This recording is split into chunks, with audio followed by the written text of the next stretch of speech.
StrayAllDay.com. Right place at the right time, tuned into the show where you learn the discipline to show up day after day to do the work, the confidence to put yourself out there boldly and authentically, and the mental toughness to continue showing up, doing the work, putting yourself out there even when the success you've expected to achieve is yet to be achieved. And on top of all this, you get a huge dose of personal initiative, which is the go-getter energy that moves any human being to go and make things happen instead of waiting for things to happen, which I think is a great energy to have.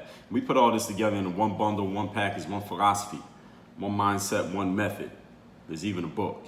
And right now you are in the midst of the masterclass that is known. All of these are known as one thing. It is called Work on Your Game. My name is Dre Baldwin, also known as Dre All Day, and I want to congratulate you on making an excellent decision on being here today, because today I'm going to tell you how to stop your mindless consumption, if you happen to be guilty of this, your mindless consumption of information. Now, right now, you're consuming some useful information. That's why you're here. You know what you're getting. I already told you in the first 30 seconds of you turning this on exactly what you're going to be getting here. But I touched on this topic back in masterclass number 283 for you game group members. You can get to masterclass 283. You see we have everything all categorized. It'd be very easy for you to find as long as you can read. The topic was choose your mentors, because we can't listen to everybody. There are too many potential mentors out there these days. Too many experts, too many gurus, too many influencers, too many YouTubers, podcasters, authors, bloggers, keynote speakers, experts, too many of them out there. And when I say too many, I mean too many for any one of us to listen to everything that all of them have to say. There's too many of them for any one of us to listen to one thing that everyone, if we just listen to one thing from each expert out there, we would die before we got finished listening to one thing that each one of them had to say, because too many of them out there. Therefore, we got to choose our mentors. This is what I talked about in masterclass number 283. You cannot, it is impossible, humanly impossible for you to read every book that's out. You can't listen to every podcast that is launched. There's simply too many and too much for all of us, for any of us to take all of it in. So today what I'm going to explain to you is how, yes, you can continue to consume, but how you must do so purposefully in a way that is actually moving you forward strategically, rather than you just consuming things with no rhyme or reason behind it. Now, in order for you to know what is purposeful consumption, and for you to know what is moving you forward and to have a strategy, first of all, you're going to have to answer some questions. There are some questions that need to be asked before you can say, because somebody might follow up what I just said and ask me, if they haven't thought about it, they might say, well, okay, well, Dre, what shows will help me with my purposeful consumption? Well, first of all, I got to ask you some questions before I can answer that question. It's like if someone was a basketball player and they said, Dre, what's the best thing that I can do to become a better basketball player? Well, I can't answer that until I know where you are right now, where you've been up to this point and where you're trying to go. See, until I know those things, I can't tell you what the best plan of action for you is moving forward. But by the end of this masterclass, you will know what the best plan of action is for you moving forward. Actually, it won't even take to the end. All right, while we're in the middle, you're going to start getting some great insight into how you know what's a purposeful way for you to consume, and what's a strategy for where you're going to consume, where you're going to go, and who you're going to listen to, who you're going to read. Because there's a lot of people talking, and I'm going to tell you something. By the end of this masterclass, there'll be 10 new people who started talking that weren't talking when I started. So again, this is getting more and more people are jumping into the pool. You got to know who you're looking for to find who you came for. It's kind of like one of those Where's Waldo books. I remember Where's Waldo? You got to know what Waldo looks like before you get on that page and start looking around, because you get lost in the sea of all the people that are in there. When you know what he looks like, now you know what you're paying attention to, and you know what to exclude. You got that? Point number one. Today's topic is stop your mindless consumption of information. Number one thing you must do is you got to narrow your focus. Focus is one of the 5 forms of investment that I talked about in masterclass number 609. By narrow your focus, answer a couple questions. Here's one of them. What is the outcome that you're after? What's the goal? What is it that you wish to achieve? If you don't know what you're looking to achieve, then it's really hard to focus, because why would you focus on something that you don't even know where you're going? Now, you got to know where you're going to get focused. What is the outcome that you're after? Any of you ever use Google Maps? What's the number one reason you pull up Google Maps? Usually, if you're asking for directions, well, let me back up. when you ask for directions in Google Maps, what's the number one thing they ask you for? All right, where the hell do you want to go? Where are you going? If you don't know where you're going, then the Maps app can't really help you. All right, it can help you in giving you some information. I mean, you can look up a local restaurant that you've heard of, or maybe you can just type in restaurants in my area and it'll show you some restaurants. But eventually, you have to choose one. And once you choose a restaurant, Google gives you a little bit more information. All right, it says, all right, here's where this one is. Here's the exact address. Here's the phone number. Here's the website. You want to take a look at the menu. You want to see some reviews that other people have written. Now it gives you a little bit more information. You're like, oh, maybe I want to go there. All right, Google says, all right, you want to drive there? All right, now we'll tell you exactly how long it's going to take. We'll tell you the best route to go so you can avoid traffic, you can avoid any blocked roads or whatever it's going to be. The more narrow your focus, because when you first open the Maps app, all it shows you is where you're at, right? And the world is your oyster. You can literally see the whole world in that Google Maps app. Then you say, all right, I'm looking for restaurants in this area within 20 miles of me. All right, now it can give you a little bit more information because you told it that's what you're looking for. Now you're like, all right, I like this restaurant. Now I'll give you more information on that one. Then you say, I want to go there. Now it gives you even more information, how to exactly to get right to the front door of that place. The more narrow your focus, the more information you get about the specific thing that you're looking for. But if you have no idea what you're looking for, Google could never help you out. See, Google, as smart as it is, with as much information as it has available for all of us, until you tell it what you want, it's completely useless. And it's the same thing with yourself. Your brain is more powerful than Google's search engine. What's the outcome that you're after? Now take your time to get to this answer. All right, this one may not come to you immediately, and you may change your answer over time. At some point in your life, you may think my goal is to become a singer and a dancer. And then later on, your goal might be to become a law student. Then later on, your goal might be to start your own business. And later on, you might just want to take care of your family and not do anything 9 to 5, or at least not that hard. Your goal can change. The focus can change. But first of all, you got to know what the focus is. Now, if you don't know what the focus is, you can consume anything and everything. And is it good? Is it bad? Is it helping? Is it hurting? Who knows? Nobody can answer the question because we have nothing to weigh it against. Once you have an answer, what you're actually after, then and only then, you can start looking for the people who have the information that you need. Many people these days have no direction, not because they're trying to not have direction, but simply because they get lost in this abyss of so much information. People have no idea where they're going, why they're going there, and then they're taking in all this disparate information. The problem with this is this. While you're doing it, here's the biggest problem about taking in so much information from so many different people at the same time. The problem is not that it's bad for you or that you feel like it's bad for you. The problem is that it feels good. It feels good when you're taking in all this information. Why? Because it feels like you're doing something. It feels like you're actually, look at all the books that I've read. You ever hear somebody brag about all the books that they read, or how they read this book and that book, or how they're reading this book, then they're going to read that one and this one and this one? They've consumed all of these things.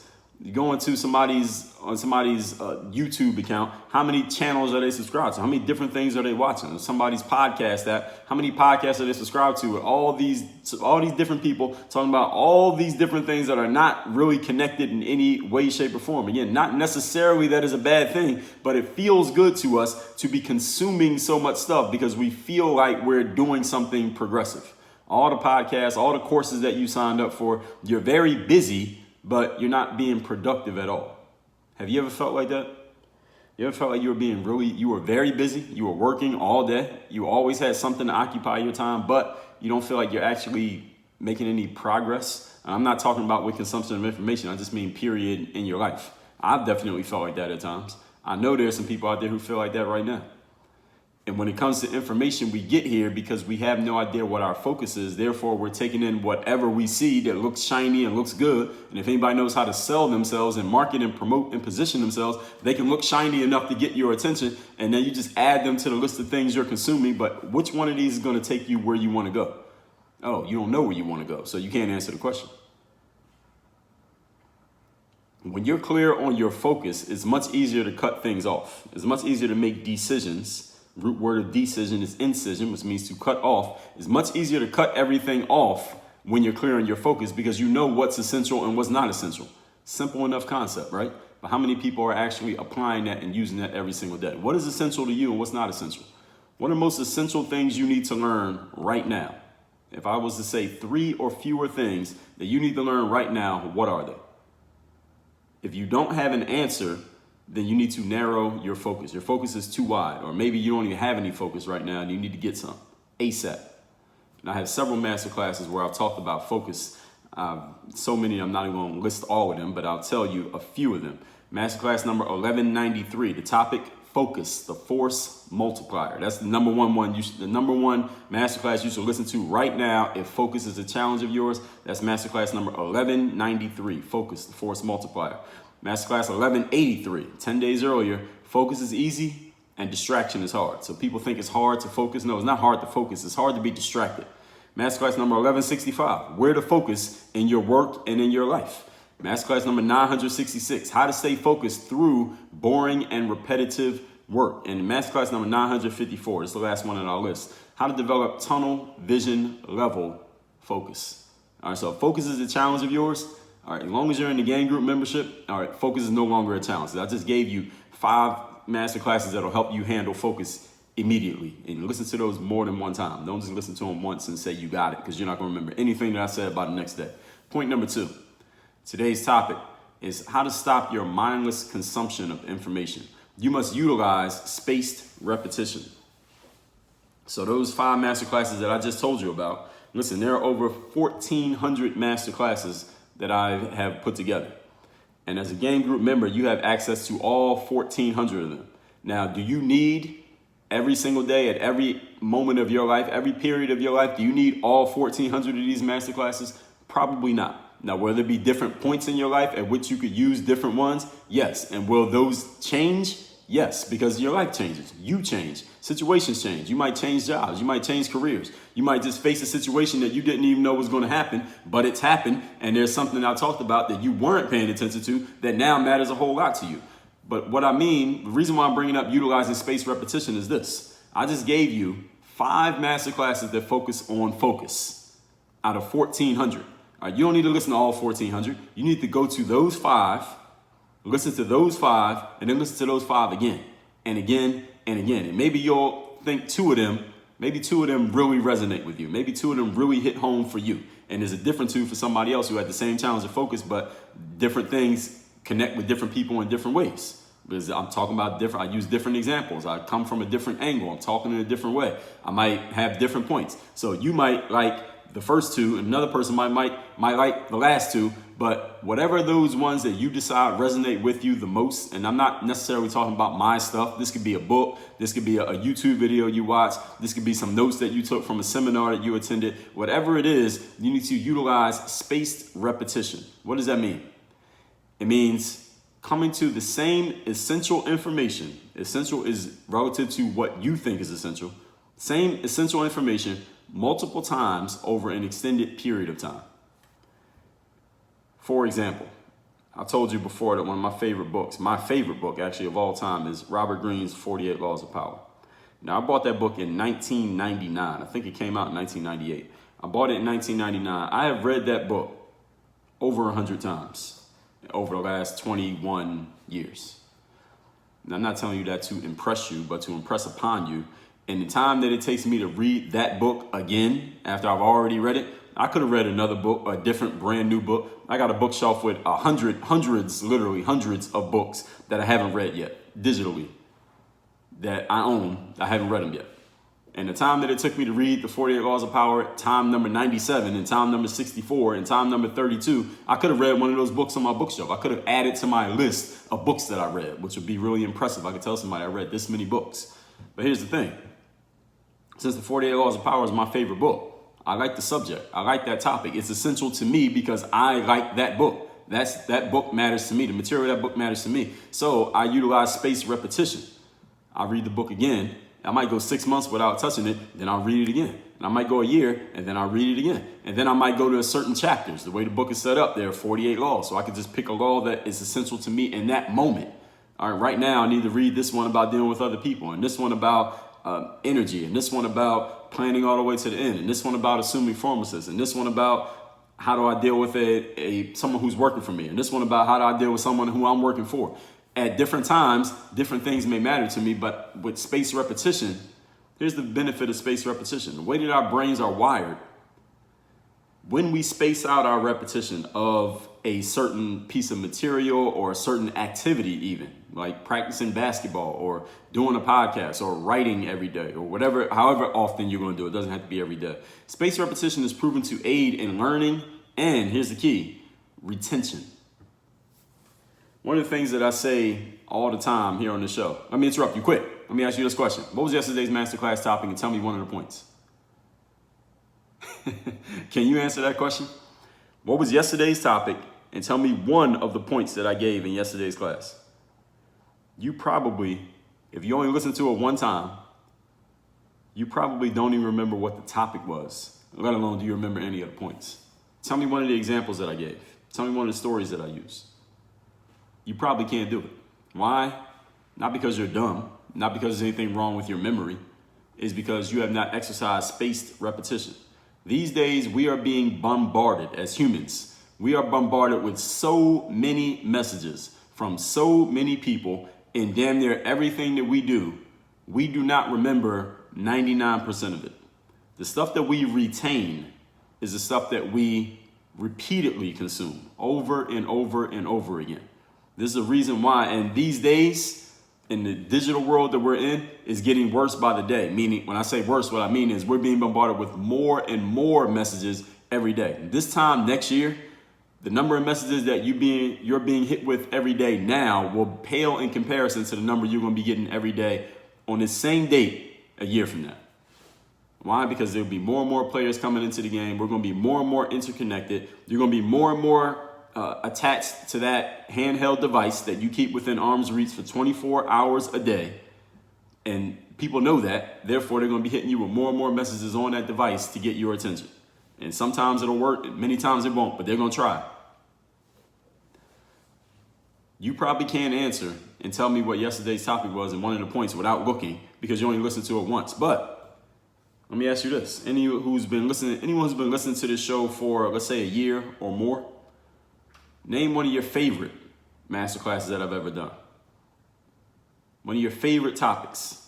Now, that one, not only do you know the name of the topic, you probably know the number of the masterclass, you know the points that I shared, you might even remember one of the examples that I gave. You might be able to teach it back to me because why?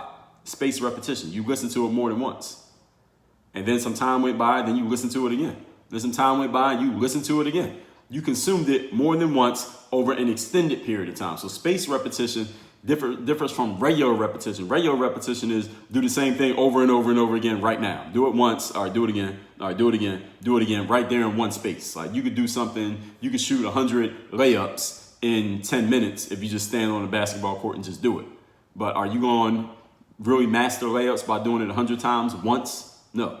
But if I have you make 10 layups before we start practicing every day for 3 years straight, are you going to master the layup? Or you'll at least be a whole lot better than the person who only did it 100 times once, one day in their life.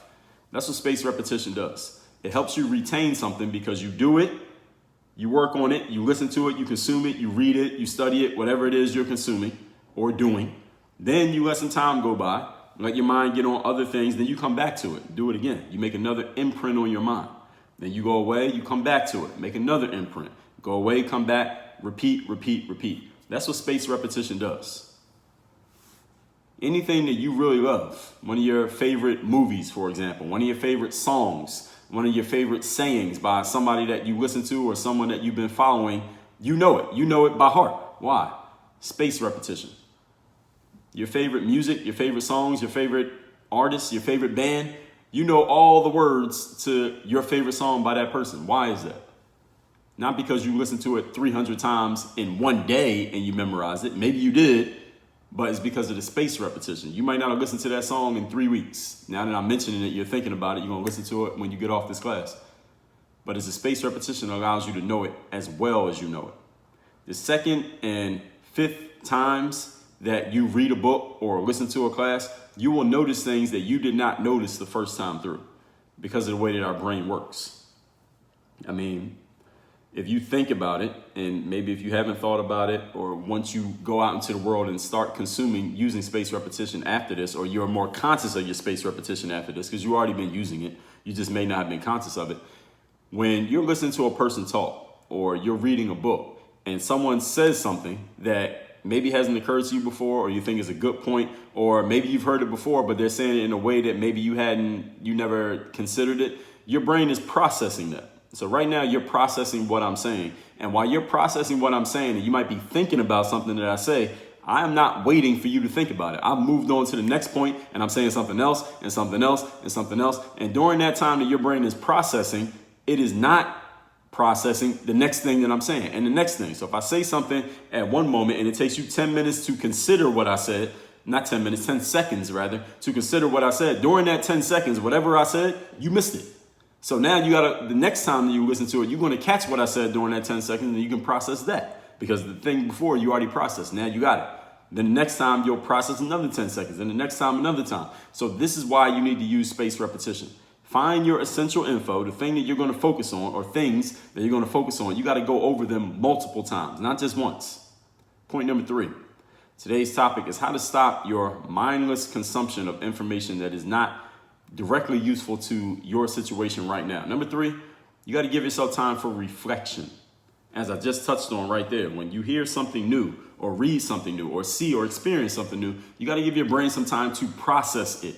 Even though the human brain works really fast, it still needs a little bit of time to process. All right, your computer, anyone here knows anything about computers, you know that there's inside the chip that allows your computer to be as fast as it is or is making it as slow as it is. It's called the processor. All right, that's the chip in there that allows the computer to pull up that web page a little bit faster, or load that document a little bit slower, or makes you say, I need to replace this computer because it's taking too damn long, or this computer is great because look how quickly it's doing things. That is all called the processor. Your brain is a processor. Just because you read something doesn't mean you've retained it all. You need time to process it. This is why if I'm training a basketball player, we're going to work on the same things over and over again every single time that you show up. We're not going to just work on something one time and all right, now I got it. We'll never have to do that again. No, you got to do it over and over again. Any skill that you're great at, I'm talking to you now. Any skill that you're great at, you've done it over and over again, not just one time during one day. You did it over and over again for months, weeks, years. That's how you got good at it. Is this true or not true? But your brain needs time to process each time you do it. You need a little bit of time to process what you've done so you can get better at it. The brain does a lot of things to make you better when you're not in the midst of doing the job. Anybody here who is familiar with weightlifting or does any weightlifting, you understand this concept that your muscles don't get stronger while you're lifting the weight. Your muscles get stronger when you're not lifting the weight. You lift the heavy weights, you break the fibers in your muscles, break them in a way that the body is made to be broken, not in a way that injures you. But you break up those muscle fibers because you overloaded the muscle more than it's used to. Then in the period between your workouts, the muscles fibers rebuild themselves and make themselves stronger so that they can't be broken by the same load again next time. Now they're stronger. Then next time you can lift a little bit more weights and a little bit more and a little bit more. And it doesn't work like that exactly, but you get the point that I'm making, do you not? This is how spaced repetition works with your brain the same way. The period where your muscles rebuild those fibers and make them stronger is parallel to the period where your brain is processing what you went through or what you read or what you heard or what you learned and inserts that new information, hopefully that you retain at least some of it so that the next time you're familiar with that information now. Now your brain is open and available to take in some new stuff. But if everything you're taking in is new stuff and you don't give yourself any time to process, it's kind of like if you just went to the gym and just lifted weights for 24 hours straight and you never took a break, you never ate any food, you didn't go to sleep, you didn't drink any water, you didn't give yourself any recovery period, you probably pass out and really beat your body up in a way that may be not repairable. You wouldn't do that to your body. Don't do it to your brain. But this is what you're doing when you're not giving yourself time to process. When you process things, what you do is give your brain space to play around with what you learn, combine it with your past experiences, your past knowledge, and come up with new connections and ideas, and hopefully it'll come up with some new actions that you can take. But when you're always consuming, it's like always lifting weights, but never taking a day off, never eating any food, never sleeping, never drinking water, makes no sense. You would laugh at anybody who even had that idea, right? But you do the same thing to your brain all the time. When you're always consuming, you're never giving yourself space to reflect. You are packing your mind with more and more stuff but no time to make sense of the stuff. Therefore, you could have read 20 books so far this year, yet you haven't implemented not one thing from any of those 20 books simply because you never gave your mind space to process what you read. So yeah, it looks good that you got those 20 books on your bookshelf and you can list out all the books you read this year on your Facebook page, but have you implemented any of it? I can't answer that, but you can. Let's recap today's topic, which is stop your mindless consumption of information. Number one, or actually not number one, I touched on this subject back in masterclass 283, where I talked about choosing your mentors, because we can't listen to everyone because there are too many everyone's out there. We can't read every book. We can't listen to every podcast. While you can still consume in a way that is moving you forward strategically, you have to really figure out what is going to move me forward and what is the strategy. And that's based on you answering a few questions. Number one, narrowing your focus. What is the goal? What's the outcome that you're after? So you got to take your time to get to this answer, and only then can you start looking for the people or the places that have the information that you're looking for. Many people are without direction and they're taking in all this disparate information, which makes them feel good because it feels like they're doing something, they're staying busy. But the problem is they're not moving forward. They're not being productive because there's nothing to produce if you don't know what the outcome is. When you're clear on your focus, it's much easier to cut things off because now you know what is essential and what is not essential. Point number two, you got to utilize spaced repetition. That means coming to the same essential information multiple times over an extended period of time, which is taking information in, giving yourself some space, then taking in other information, then giving yourself some space, then taking in that same information again, then taking the same information, but you got to space it out so your brain has time to process it, which I talk about in point number three, giving yourself time for reflection. A reflection is a time that you give yourself to think on what you have been consuming. And these days, because we have our devices with us all the time, and now we got little devices we can put in our ears that we can just walk around with those things in our ears all day. And listen, I'm guilty of it. You got to give yourself space for your mind to process and play around with and combine experiences with new knowledge, past experiences with new knowledge, so you can get new ideas, new connections, and hopefully new actions. But when you're always consuming, you never give yourself space for reflection. You're packing your mind with more and more stuff, but not giving it time to make sense of it. It'd be just like going to the gym and just lifting weights for 10 hours straight without eating or sleeping or drinking water will make no sense. Your body will break down and quit on you. Your brain would do the exact same thing, but your brain is so powerful that it doesn't do that and it doesn't give you any signals. So consider this masterclass to be your warning. Work on your game. Dre all day.